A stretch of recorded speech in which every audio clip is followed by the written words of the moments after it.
Hi, everybody. Andrew Lockwood here. I want to give you a quick update on where the logistics and transportation industry is here in mid-March.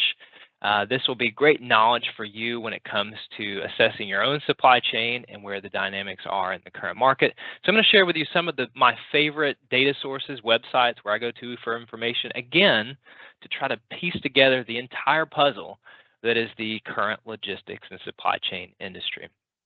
All right, let me start with a favorite here.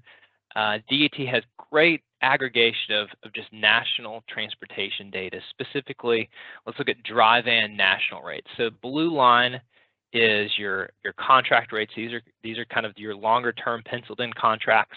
The orange is the spot market.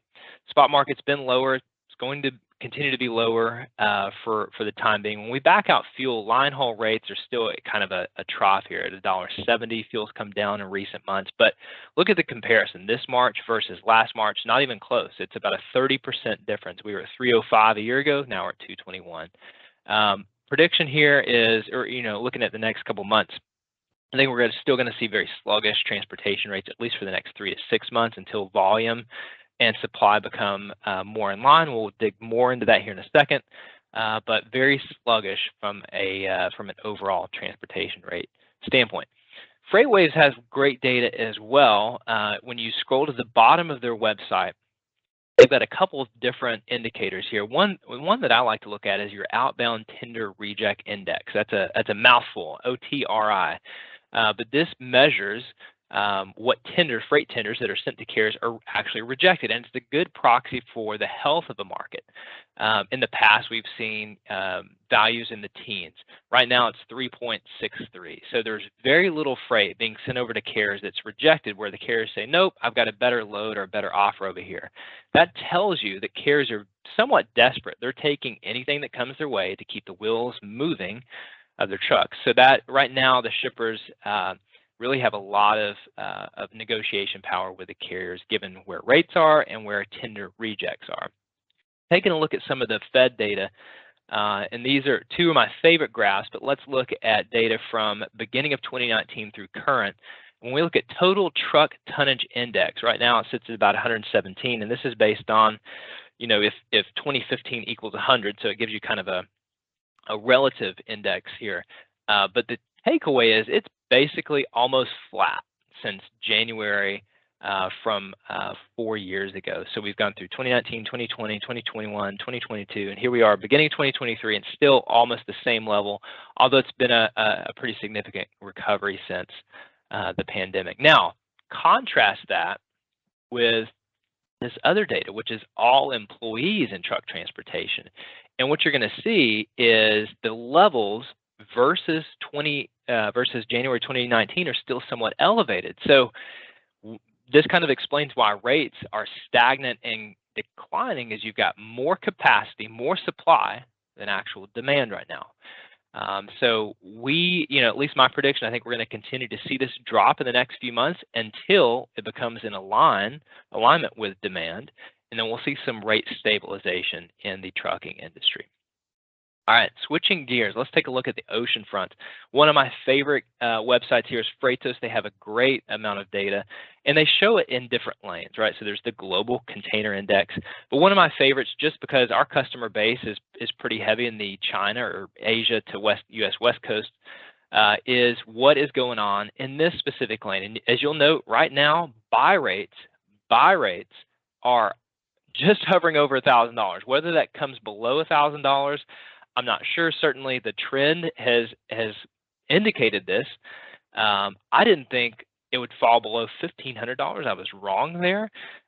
So I don't. Where's the floor? I don't think anybody knows. But right now, there's plenty of capacity. The ports are cleaned up. Volume is way down. So that's a pretty surprising number, and it just goes to show you how cheap things are right now in that specific trade lane. May I remind you, almost 2 years ago, we were at $20,000 plus for this same lane, so 20x difference. And notably, going the opposite way, it's almost the same. So this number has always kind of hovered around $1,000 or a little bit less. But going the opposite direction, which there's not a ton of freight going that way, a little bit less than $1,000. But Freightos is a great source of data, especially for all the key ocean trade lanes. And we've just seen, I mean, it goes to show you how crazy that industry has been in the last few years. Another one of my favorite websites, Descartes, has a lot of aggregation here as well, where they look at U.S. container volumes. Again, container volumes, the lowest month in February since the beginning of the pandemic. So crazy that we've seen just the bottom fall out of container import volume. There, they also have got some great data when it comes to TEU changes from month to month. Notably, Los Angeles is down almost 30% in 1 month when you look at February versus January. Lastly, let's go over to what the U.S. warehousing landscape looks like.